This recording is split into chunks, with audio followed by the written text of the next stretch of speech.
Saya mohon izin duduk di sini, bapak-bapak, para orang tua kami, Pak Profesor dan semua yang hadir pada kesempatan ini. Bismillahirrahmanirrahim. Assalamualaikum warahmatullahi wabarakatuh. Alhamdulillah, wassalatu wassalamu ala Sayyidina Muhammad ibn Abdullah wa ala alihi wa sahbihi wa man tabi'ahu wa nasarahu wa walahu ila yaumil qiyamah, amma ba'du. Yang saya muliakan dan saya hormati para orang tua kami dan para sesepuh kami, para dosen, para pembimbing di Universitas Diponegoro, khususnya takmir dan para pimpinan di masjid kampus yang mudah-mudahan kita doakan beliau-beliau selalu disehatkan dan diafiatkan oleh Allah Subhanahu wa taala. Adik-adik dan seluruh mahasiswa-mahasiswi yang saya banggakan dan saya muliakan, hadirin dan hadirat sekalian yang berbahagia. Alhamdulillah wa syukrulillah. Mari bersama kita bersyukur kehadirat Allah Subhanahu wa taala atas karunia kesehatan dan keafiatan. Dan pada siang hari ini kita bersyukur bisa bersama bersilaturahim antara zuhur dan asar. Kita isi dengan kajian mulia bersama Al-Quran. Kebetulan narasumbernya saya pada kesempatan ini, walaupun saya yakin banyak dari yang hadir lebih kompeten dan lebih cocok untuk menyampaikan tema ini. Bapak-bapak dan ibu hadirin dan hadirat sekalian, salah satu nama Al-Quran itu adalah Az-Zikru. Az-Zikru itu sering diartikan sebagai peringatan, zikir bahasa kita. Kita lupa, bapak-bapak dan ibu-ibu serta seluruh hadirin dan hadirat, adik-adik para mahasiswa, bahwa Az-Zikru itu juga berarti asyaraf, kemuliaan. Jadi ketika Allah Subhanahu wa taala menyebutkan bahwa salah satu nama dari Al-Quran adalah Az-Zikru, maka sesungguhnya di dalam firman Allah Subhanahu wa taala itu ada pelajaran dari Allah kepada kita semua bagaimana menggali kemuliaan hidup dari dalam Al-Quran. Allah berfirman, a'udzubillahi minasyaitonirrajim, wa innahu ladzikrul laka wa liqaumika. Sesungguhnya Al-Quran itu, kata Allah, adalah satu kemuliaan bagimu dan juga bagi kaummu. Pertanyaannya, kenapa dari banyak sekali nama-nama Al-Quran, dari banyak sekali nama Al-Quran, para ulama itu hanya menyepakati 5 nama. Sifat Al-Quran itu berpuluh-puluh bahkan beratus-ratus. Ada di dalam Al-Quran misalnya syifa'un. Al-Quran itu adalah obat atau penawar. Ada di dalam Al-Quran bahwa Al-Quran itu mau'izah, nasihat, menasihati jiwa manusia yang keras menjadi lunak, yang semula sulit menerima kebaikan menjadi tunduk dan mengikut pada kebaikan. Dan banyak lagi sifat-sifat nama-nama Al-Quran yang disebutkan di dalam Al-Quran sendiri, atribut-atribut Al-Quran. Nah, kenapa dari sekian banyak sifat-sifat Al-Quran yang disebutkan di dalam Al-Quran sendiri oleh Allah, para ulama hanya menyepakati 5 sebagai nama? Satu di antara 5 itu adalah Az-Zikr. Jawabannya adalah, kata para ulama, karena di dalam nama Az-Zikru itu ada gambaran tentang transformasi yang luar biasa yang dibawa oleh Al-Quran. Bagaimana masyarakat yang sebelumnya tidak pernah dikenal di dalam catatan-catatan sejarah, tidak pernah menghasilkan sesuatu yang bermakna besar bagi kemanusiaan. Dulu dikisahkan kalau sebelum datang Rasul, anak-anak Arab tuh, yang kecil-kecil, kalau ditanya apa cita-citamu nak oleh orang tuanya, maka cita-cita mereka yang paling tinggi anak-anak Arab pada waktu itu adalah menjadi seorang ahli syair yang karya puisinya itu bisa digantung di atas Ka'bah, di dinding Ka'bah. Itu cita-cita paling tinggi. Nggak ada cita-cita misalnya saya mau menjadi pengelana ke ujung dunia, saya mau menjadi orang yang bisa melintasi samudra, saya mau menjadi seorang inventor, penemu yang temuannya akan memakmurkan manusia. Tidak ada. Cita-cita tertinggi dari anak-anak Arab pada waktu itu adalah bisa menjadi seorang sastrawan yang puisinya digantungkan di dinding Ka'bah. Nah, kemudian bapak-bapak dan ibu adik sekalian, ketika Rasulullah sallallahu alaihi wasallam datang dan kemudian membawa tuntunan Allah yang ada di dalam Al-Qur'an, berubahlah cita-cita itu. Perubahan itulah yang disebutkan di dalam wa innahu ladzikrul laka, bahwa Al-Quran itu memang menghadirkan kemuliaan. Karena kemudian peradaban itu berubah, bertransformasi dari sesuatu yang tidak ada catatannya di dalam sejarah menjadi peradaban yang menjadi inspirasi jauh berabad-abad kemudian. Bahkan pun ketika ada masa peradaban Islam itu tengah surut, tetap saja ada inspirasi-inspirasi besar dari peradaban Islam bagi umat manusia. Kenapa itu bisa terjadi? Wa innahu ladzikrul laka wa liqaumika. Al-Quran itu memang membawa kemuliaan. Bapak, Ibu, dan adik-adik sekalian, seperti apa Allah Subhanahu wa ta'ala menghadirkan Al-Quran dalam kehidupan kita?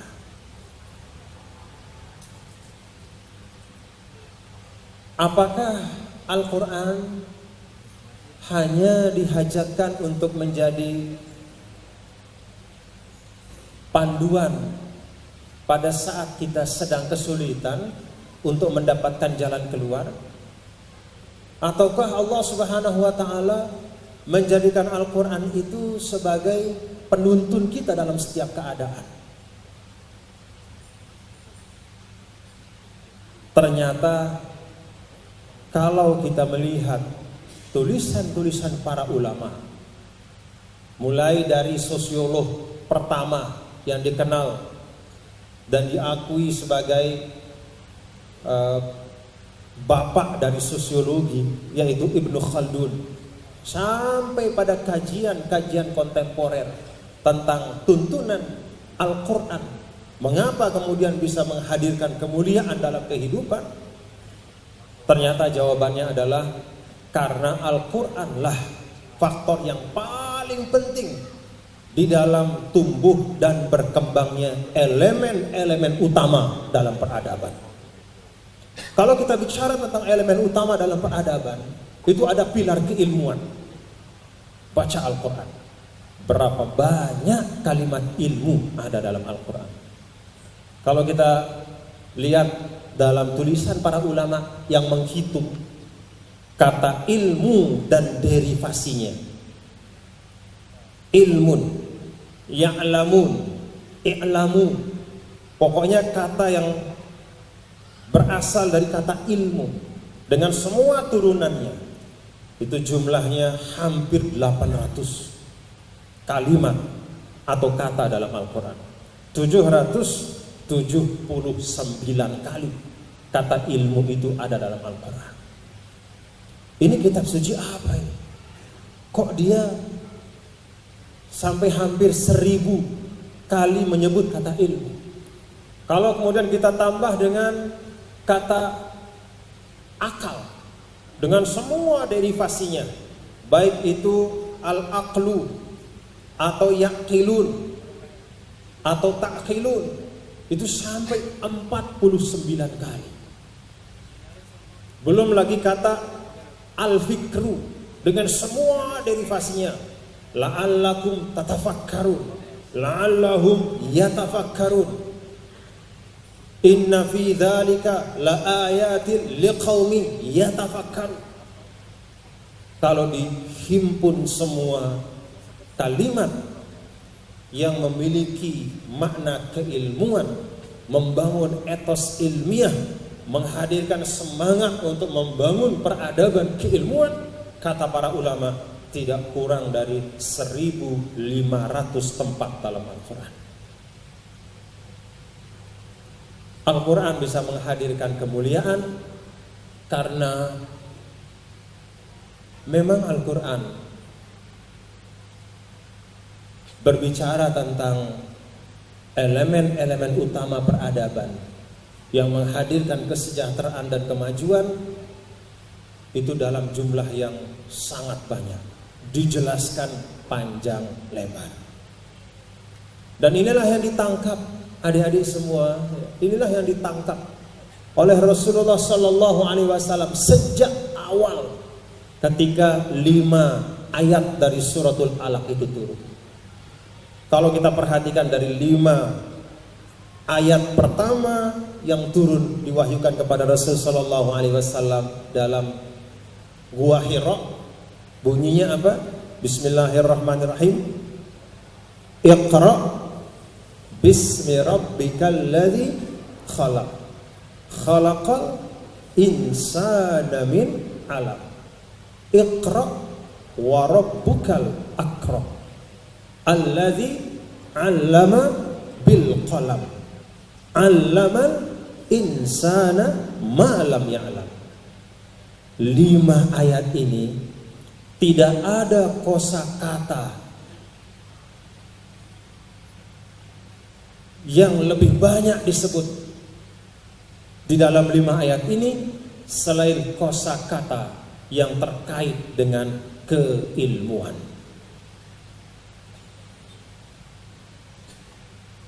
Ada 2 kali kata Iqra dari 5. Ada 2 kali kata allama yang berarti mengajarkan dari 5 ayat. Dan ada 1 kata yang menunjuk kepada instrumen pendidikan, alat al-qalam di bahasa sini, yaitu pena. Kalau sekarang bisa berarti komputer, kalau sekarang bisa berarti artificial intelligence dan segala macam, itu qalam.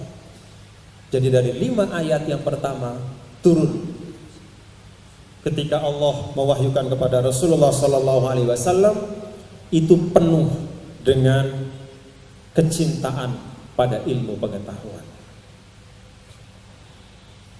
Inilah yang ditangkap oleh baginda Nabi besar Muhammad Sallallahu Alaihi Wasallam, dan jalan keilmuan inilah yang ditempuh oleh Rasul untuk menghadirkan kemuliaan bagi umat Islam. Begitu jalan ini kita tinggalkan, jangan heran kalau kemudian sekarang wajah umat itu berubah. Jalan keilmuan itu kita tinggalkan. Dulu ada hadiah Nobel dibuat oleh komite di Swedia. Lalu dilistlah para ilmuwan-ilmuwan seluruh dunia yang kemudian diberikan hadiah setiap tahun. Kita lihat dalam ranah saintifik, ilmu pengetahuan, sains, nama-nama siapa yang ada di Nobel itu? Lalu ada pertanyaan, wah itu mungkin karena orang barat yang buat, yuk kita buat sendiri. Maka Arab Saudi membuat Nobel ala kita, namanya Malik Faisal Prize. Jadi hadiah dari Raja Faisal, dengan jumlah uang yang banyak juga, dengan gengsi yang juga dibangun, kredibilitas yang dibangun, penilainya adalah ilmuwan-ilmuwan kelas dunia. Apa yang terjadi? Tetap saja di dalam ranah-ranah sains ternyata yang mendapatkan Malik Faisal Prize itu atau penghargaan Raja Faisal itu juga adalah saudara-saudara kita yang kebetulan non-muslim. Jadi kita meninggalkan jalannya, maka kita tidak sampai kepada kemuliaan itu. Jalan yang ditinggalkan oleh Nabi kita, Nabi besar Muhammad sallallahu alaihi wasallam, menghadirkan ilmu, pengetahuan dan semangat keilmuan di dalam diri umat tidak pernah dipisah oleh Rasul. Bahkan Rasulullah SAW itu sampai membuat kreasi-kreasi yang menarik. Apa kreasinya? Kalau dulu sebelum perang Badar, itu penebusan dari sandera atau tawanan perang itu selalu hitungannya adalah uang. Satu orang sandera tawanan ditebus dengan ransum atau tebusan sekian, pakai uang. Apa kreasi Rasulullah Sallallahu Alaihi Wasallam terhadap orang-orang Quraisy yang tertawan pada perang Badar itu? Beliau menawarkan, kalau nggak bisa bayar pakai uang, Anda bisa bebas dengan mengajar 10 anak Madinah membaca dan menulis. Jadi tawanan perang yang tidak punya uang dia bisa bebas dengan mengajarkan anak-anak Madinah itu membaca dan menulis. 10 anak Madinah, satu orang 10. Itu luar biasa. Ikhtiar literasi umat yang luar biasa yang dilakukan oleh Rasulullah Sallallahu Alaihi Wasallam. Bagaimana beliau ingin secepat-cepatnya ilmu itu diserap oleh umat, secepat-cepatnya ilmu itu didapatkan dan diperoleh dengan semua media, dengan semua medium, semua cara. Nah, dari situlah kemudian lahir umat yang hebat yang disebut oleh Nabi kita yang mulia, khairul qurun qarni, sebaik-baik umat, sebaik-baik kurun, sebaik-baik generasi adalah generasiku. Bukan dalam arti bahwa karena saat itu ada Rasul saja, tidak. Tapi karena etos keilmuan itu memang tumbuh luar biasa pada masa Rasulullah Sallallahu Alaihi Wasallam. Dan ketika saat ini adik-adik semua, insan-insan kampus yang ada di Undip, ketika adik-adik sekarang ingin mencari dan mendapatkan kemuliaan dalam kehidupan dan ingin menjadikan Al-Quran sebagai inspirasi untuk mendapatkan kemuliaan dalam kehidupan, jalannya sederhana. Tempuhlah jalan yang ditempuh oleh Nabi yang mulia bersama sahabatnya. Jalan ilmu pengetahuan. Dekati Al-Quran dengan pendekatan bahwa Al-Quran adalah sumber inspirasi dalam kehidupan kita. Banyak bapak-bapak dan ibu-ibu serta adik-adik sekalian cerita bahwa ilmuwan-ilmuwan yang hebat ketika dia berinteraksi dengan Al-Quran, maka dia mendapatkan hidayah. Artinya apa? Kalau dalam bahasa ulama, Al-Quran itu adalah nurul wahyi atau cahaya wahyu dari Allah Subhanahu wa Ta'ala yang melengkapi nurul akli wa nurul fitrah. Jadi Al-Quran itu datang memperkuat dan memperkokoh cahaya akal dan cahaya fitrah yang ada dalam diri kita. Ketiga cahaya itulah yang berkumpul, cahaya wahyu, cahaya akal dan cahaya fitrah, itulah yang membentuk keutuhan potensi manusia. Maka tidak salah adik-adik semua yang ada di Undip, kalau kemudian di kampus-kampus tumbuh semangat untuk kembali kepada Al-Quran. Tetapi kembali kepada Al-Quran jangan hanya dimaknakan kegairahan untuk misalnya memulai menghafal Al-Quran. Jangan hanya itu.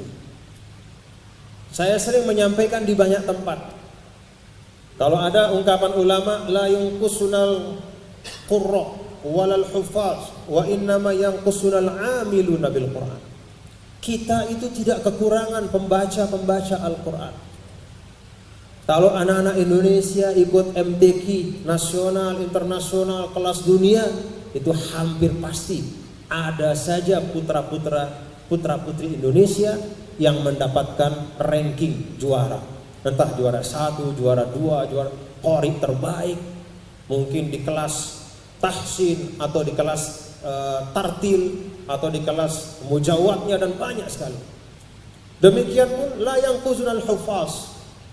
Para hufaz di Indonesia juga banyak, dan insya Allah akan terus semakin banyak. Membaca Al-Quran dengan baik itu kemuliaan. Menjadi penghafal Al-Quran itu lebih lagi kemuliaan. Tetapi berupaya untuk memahami hidayah Al-Quran, tuntunan Al-Quran dalam kehidupan, memahami pesan-pesan Al-Quran dalam aspek ekonomi, dalam aspek hukum, dalam aspek pemerintahan, dalam aspek sosial, dalam aspek hubungan kemanusiaan. Memahami semua pesan-pesan itu adalah sempurna kemuliaan. Maka adik-adik semua, ketika mulai memperbanyak kajian tentang Al-Quran, mari gunakan metode yang diajarkan oleh Nabi kita, Nabi besar Muhammad sallallahu alaihi wasallam kepada sahabat-sahabat beliau. Apa metodenya? Salah seorang sahabat, Abdurrahman namanya, menceritakan kepada murid-muridnya bagaimana Nabi besar Muhammad sallallahu alaihi wasallam menghadirkan kemuliaan Al-Quran dan menginternalisasikan Al-Quran pada diri para sahabatnya. Apa kata Abdurrahman?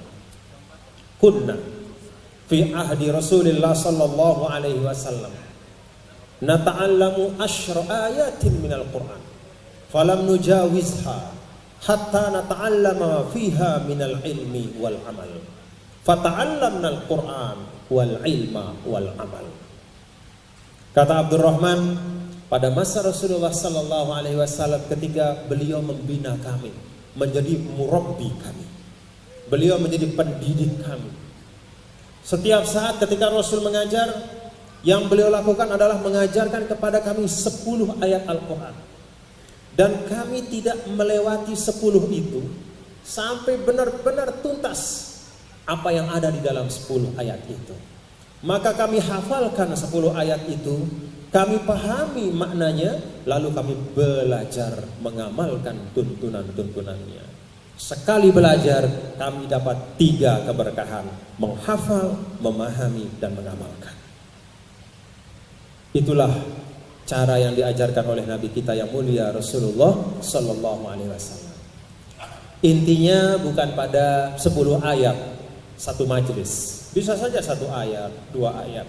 Bisa saja 1 tema tertentu. Intinya adalah mengintegrasikan antara menghafalnya, memahami maknanya, dan berusaha mengamalkan tuntunannya. Nah, dengan itulah bapak-bapak dan ibu-ibu, hadirin dan hadirat sekalian, lalu ketika anak-anak Arab yang pada masa sebelum Rasulullah sallallahu alaihi wasallam itu mimpi tertingginya adalah bagaimana dia bisa menulis puisi yang lalu digantungkan di atas Ka'bah, di dinding Ka'bah. Ada cerita pada zaman jahiliyah itu ada 7 puisi dari 7 sastrawan terbaik yang disebut dengan Al-Mu'allaqatus Sabah. 7 puisi yang tergantung di dinding Ka'bah. Kalau anak-anak sebelum Rasul datang itu mimpinya hanya menggantungkan puisi di dinding Ka'bah, maka ketika peradaban yang dibangun dengan cahaya Al-Quran itu menjadi peradaban yang mulia, maka cita-cita dari anak-anak pada waktu itu berubah. Cita-citanya digambarkan dari jawaban atas pertanyaan. Ketika ada seorang dari sahabat Rasul ditangkap, lalu dibawa kepada seorang penguasa Persia atau Rum. Ditanya, apa yang membuatmu orang Arab yang semula ngelihat laut saja ketakutan, kok sekarang kerja kalian ini menjelajah dari titik-titik sampai titik-titik yang paling jauh? yang selama ini paling banter kalaupun kalian melewati batas dari suatu negara adalah hanya untuk berdagang. Kok sekarang Anda berani menjelajah seluruh penjuru dunia dengan membawa ide-ide bagaimana membangun manusia yang lebih baik? Apa yang bisa menghadirkan keberanian pada dirimu? Kok bisa berubah seperti ini? Jawaban dari sahabat itu adalah, kami adalah umat yang sebelumnya tidak punya kemuliaan apapun, lalu Al-Quran datang dan menghadirkan kemuliaan yang sempurna bagi kami.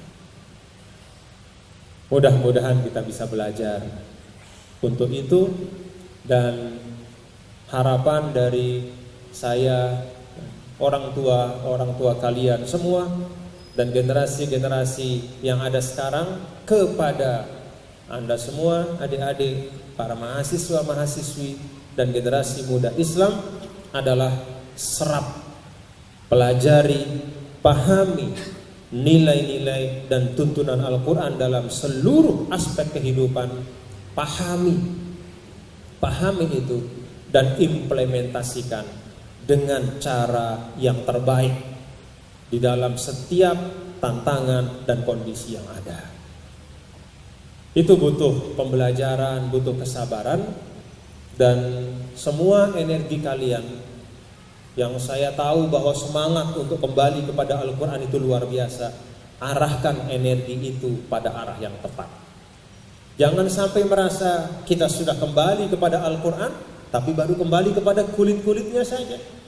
Kita merasa sudah selesai kewajiban kita pada Al-Quran ketika kita membacanya satu surah setiap hari atau satu juz setiap hari. Setelah membacanya kita merasa telah selesai. Ya Allah, nih kewajiban saya sama Al-Quran sudah selesai. Saya sudah baca satu juz, ya Allah. Udah, tutup Al-Quran. Bukan itu yang menghadirkan kemuliaan. Menghadirkan kemuliaan sekali lagi digambarkan oleh Abdurrahman. Kami belajar 10 ayat, lalu dari 10 ayat itu kami baca terus sampai kami hafal, kami pahami maknanya, lalu kami amalkan tuntunan-tuntunannya.